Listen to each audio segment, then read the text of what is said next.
Assalamualaikum warahmatullahi wabarakatuh. Kembali lagi di channel Ari Kurniawan 13. Oke teman-teman, kali ini saya mau share beberapa hal yang sudah saya rasakan di Motorola G86 Power 5G ini. Jadi saya kayaknya untuk video ulasan lengkapnya teman-teman bisa nonton lah di channel lain. Tapi kali ini saya mau share 7 hal bagus di HP ini dan beberapa hal atau 6 hal yang perlu dimaklumi di HP ini. Oke, yang pertama yang membuat saya terkesan adalah yang pertama ya, baterainya sangat-sangat bagus. Jadi setelah pakai Pixel untuk sekian waktu ya, hampir dari 2019 kayaknya saya pakai Google Pixel dan selalu yang second ya. Jadi karena murah ya, jadi saya ambil yang second. Terus saya dikasih HP dengan chipset yang seperti saat ini 7400 ya Dimensity. Menurut saya ini stability sama pengaruh ke performa di baterainya jadi sangat bagus karena dia nggak ngelos power begitu tinggi ya, sehingga efisien dayanya, awet, dan itu benar-benar membuat saya dalam sehari itu bingung, ini HP mau diapain lagi nih. Sekarang saya merekam video ini full pakai G86 Power ini yang buat merekam pakai kamera depan resolusi 4K 30 fps. Nah, jadi bagian pertama tentang baterai. Hari ini saya udah buat ngegame, udah buat sosmedan, nonton YouTube. Kalau sambil makan kadang saya nonton kartun Shinchan ya di YouTube. Terus semua kegunaan untuk m-banking dan lainnya saya taruh di HP ini karena saat ini saya cuma punya satu HP ini satu-satunya, HP Motorola G86 Power ini, dan ini udah pukul 20.59, baterainya masih 40% teman-teman, luar biasa. Yang kedua, layarnya nyaman. Untuk HP ini refresh rate-nya di 120 Hz dan menurut saya kalau kita pakai yang adaptif, adalah jeda-jeda dikit di awal kalau mau scroll itu kerasa mulai agak gedet, tapi setelahnya lancar. Dan beberapa aplikasi yang mungkin belum mendukung 120 Hz biasanya ya agak sedikit mulai terasa turun FPS-nya, tapi kalau teman-teman mau ngelock di 120 Hz itu sangat-sangat nyaman sekali. Itu yang membuat saya tidak begitu kaget setelah pakai Pixel 8 kemarin. Saya aktifkan di smooth display-nya dan saya pindah ke HP ini, ternyata nggak begitu jelek seperti yang saya khawatirkan sebelumnya. Jadi untuk layar secara jatuh. Jadi untuk layar HP ini secara penggunaan terus touch response-nya nggak ada masalah. Menurut saya udah levelnya sama Pixel 8 kemarin ya, ini di angka 7 mungkin, kalau Pixel 8 kemarin misalnya di angka 10 ya. Ini skornya dapat 7 lah. Oke, untuk layar. Untuk performa daily-nya yang ketiga ya, performa daily-nya stabil banget ya. Jadi HP ini udah saya gunakan sebagai daily driver full ya. Saya pakai kerja, main game, nonton, dan juga semua aktivitas banking dan lainnya tadi saya sampaikan. Nggak ada masalah, nggak ada trouble. Semua aplikasi yang saya butuhkan berjalan lancar, stabil, nggak ada yang force close sama sekali. Terus untuk manajemen RAM-nya juga bagus. Nggak ada yang notif telat, nggak ada misalnya kayak WA tiba-tiba notifnya baru masuk setelah sekian detik gitu ya. Ini lancar banget, nggak ada masalah. Untuk sampai hari ini ya, sampai video ini dibuat, seperti yang saya rasakan, dengan update kayaknya di patch September ini, kalau saya tidak salah ingat. Teman-teman nanti tonton b-roll-nya aja. Setelah performa daily-nya yang stabil banget, yang keempat ada performa gaming-nya yang enteng. Saya baru ngerasain, ternyata main Mobile Legends bisa seenak itu ya. Selama ini saya main game Mobile Legends di Google Pixel itu selalu saya rem untuk rata settingannya nggak rata kanan, biasanya di medium atau bahkan saya rata kiri kalau misalnya mainnya di siang hari ya, ngejar lancar aja biar nggak cepet overheat gitu ya. Di HP ini sikat, rata kanan, baterai awet, nggak panas. Emang ini kalau buat main game yang ya sekelas Mobile Legends masih oke banget. Mungkin kalau game-game lain kayak Genshin, Wuthering Waves atau apa, ya disesuaikan aja settingannya supaya dapat FPS yang stabil.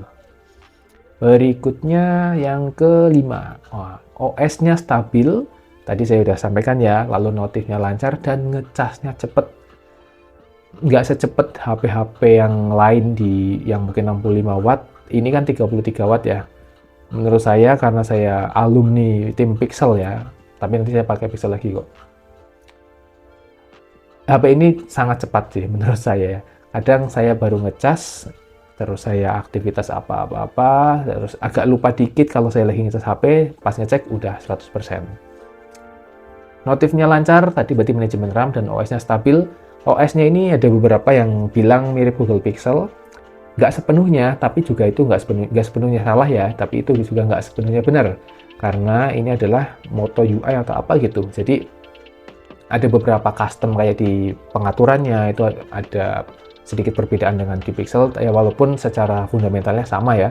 Terus kayak ada beberapa bloatware bawaan mungkin untuk syarat TKDN dan lainnya. Secara performa scrolling dan lainnya, terus kayak misalnya bug atau apa saya belum menemukan sampai video ini dibuat, karena mungkin entah saya belum nemu atau saya belum bersinggungan dengan bug itu ya, tapi sejauh ini menurut saya itu lancar-lancar aja.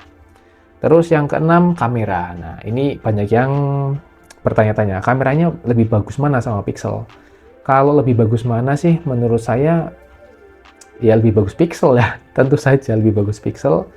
Dan di Motorola G86 Power ini kameranya cukup aja. Kalau mau dikasih skor, menurut saya 6,5 dari 10.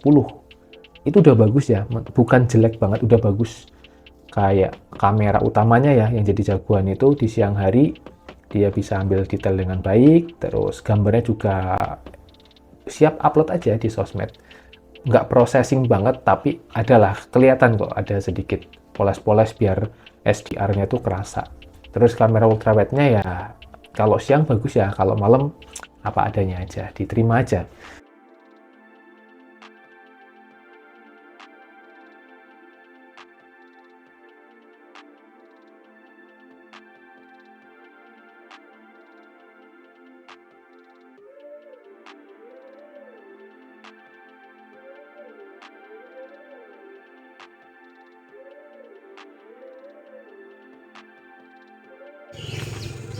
Selamat pagi teman-teman.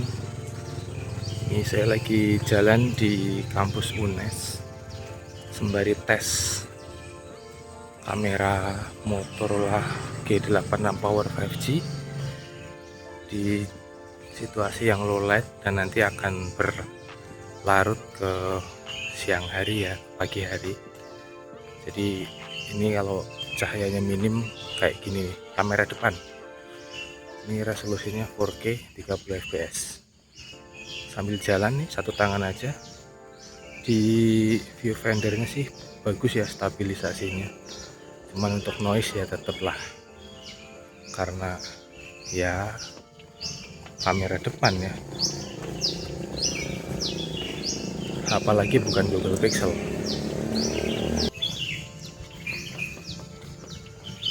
Ini kamera belakang 0,5 atau ultrawide.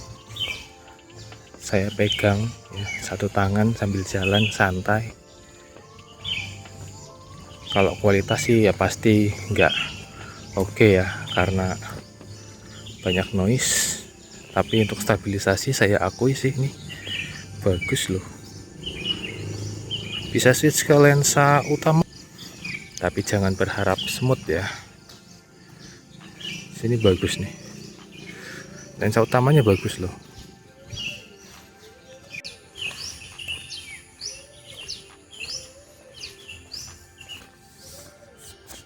Ini kamera utama kalau buat ngevlog kayak gini. Dan audionya gimana? Saya tadi sempat coba buka ya di rekaman sebelumnya. Audio untuk kamera depan tuh bagus, jernih. Memang tidak terlalu kerasa processing untuk noise cancellation-nya ya, jadi hampir semua ambience-nya juga masuk. Tapi oke, itu malah enak, tinggal kalau mau di noise cancelling pas editing aja.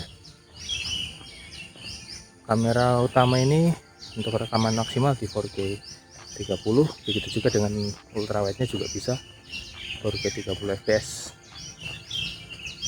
Oke teman-teman, ini udah pukul berapa ya, 6.05. Ini udah terang ya, pencahayaannya lebih baik daripada sebelumnya, dan terlihat sih di gambar emang lebih oke. Buat yang tanya gimana bang perbandingannya dengan Google Pixel, menurut saya sih ini kalau setelah saya pakai ya, ini 3 tingkat di bawahnya Pixel 6 menurut saya ya. Terus kalau mau disamain dengan Pixel, ini mirip-mirip dengan Pixel 3a XL atau Pixel 3 series lah. Bahkan Pixel 4 series terlalu bagus untuk disandingkan dengan ini. Ya kurang lebih seperti itu. Shutter angle-nya gimana kalau digeser-geser? Ya kayak gini. Ya namanya HP kelas menengah. Apakah bagus? Bagus. Ini udah bagus teman-teman untuk ukuran HP harga segini. Karena menurut saya hal lain yang ditawarkan itu jauh lebih worth it ya. Kayak performa buat gaming, buat harian, ini was-was teman-teman. Termasuknya chipset yang adem. Jadi mau buat gaming lama-lama walaupun pakai case atau soft case gitu ya, masih nggak sepanas Google Pixel. Terus menurut saya kalau teman-teman mau maksimalin potensi kameranya, karena kamera tuh API levelnya itu di level 3, jadi dia bisa pakai banyak gcam. Yang saya coba di sini adalah gcam LMC 8.4.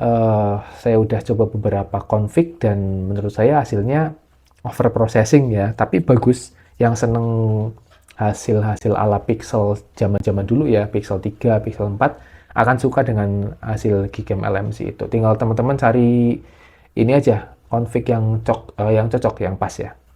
Nah, kalau untuk upload di sosial media, saya udah coba di Instagram.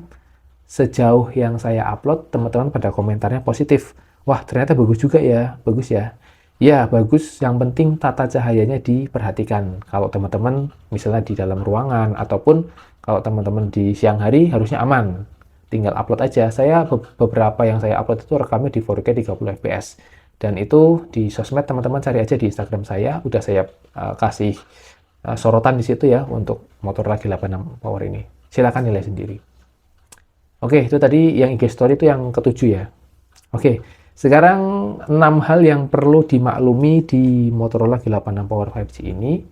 Yang pertama adalah sebanyak apapun tadi poin yang saya katakan adalah hal yang positif, tapi status HP ini teman-teman jangan lupa ini adalah HP mid-range, di mana HP ini adalah HP yang cocok untuk misalnya yang memang baru pertama kali beli HP mid-range, yang sebelumnya berada di kelas entry mungkin ya, atau pengen upgrade dari entry ke mid-range, ini cocok.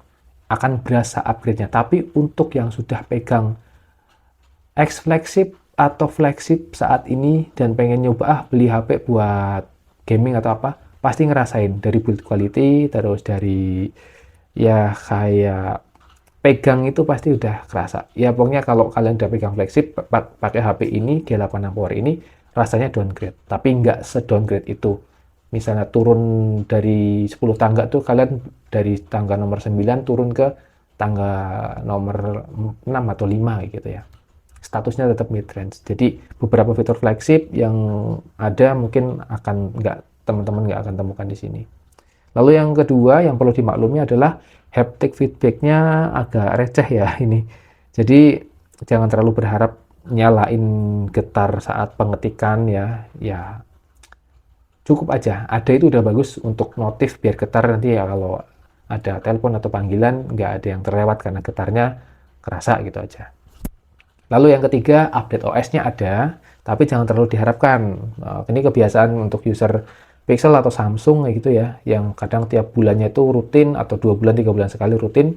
Untuk HP ini kemungkinan bisa juga rutin, tapi kemungkinan besar sih nanti baru sekitar 4 bulan, 5 bulan baru ada update-nya di rapel ya istilahnya. Misalnya sekarang ada di patch September. Nanti setelah ini Januari 2026, nanti di bulan Maret dia dirapel beberapa bulan langsung diupdate. Kemungkinan akan seperti itu. Untuk jaminan OS-nya kayaknya sih 2 kali. Kemungkinan dari 16 dan 17 akan dapat. Terus yang keempat, speakernya stereo, ada Dolby Atmos, tapi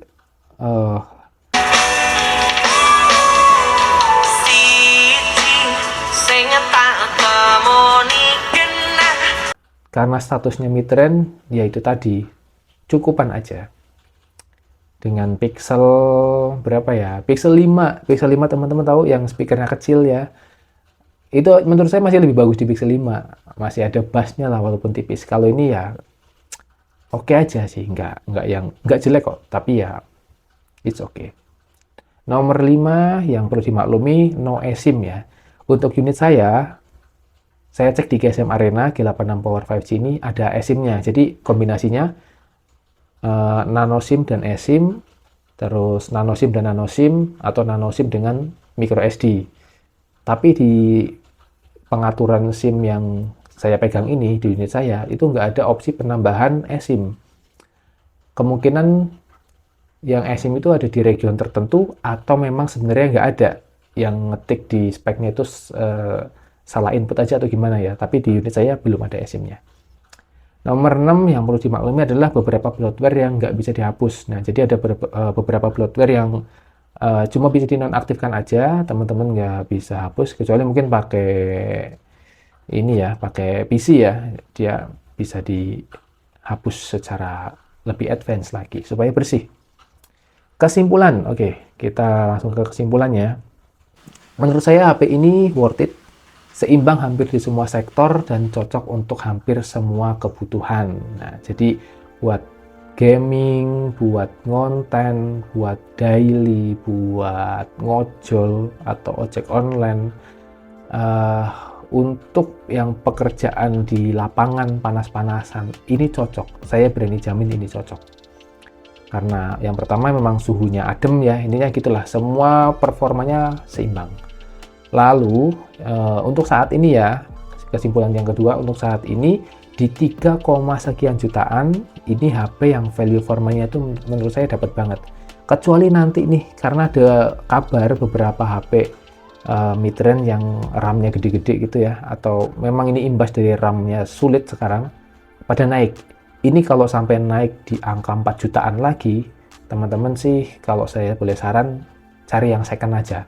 Jangan dipaksain beli yang ini. Kalau 4 jutaan sih ya ambil yang Edge 60 Fusion aja ya, kayaknya lebih mewah.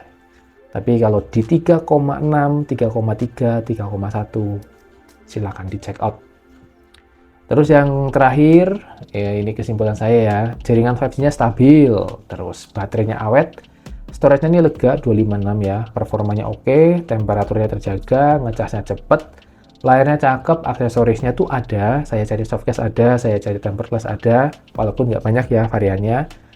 Nah, setelah semua itu, apalagi yang kita butuhkan, semuanya sudah di cover di HP ini. Ya, kecuali teman-teman butuh yang lebih advance lagi, butuh yang lebih mewah lagi, butuh yang mungkin pride, mungkin gengsi dan lainnya ya, buat HP ini nggak cocok buat teman-teman. Tapi buat yang mengutamakan fungsi, yang mengutamakan performa baterai, ini sudah mengcover itu semua.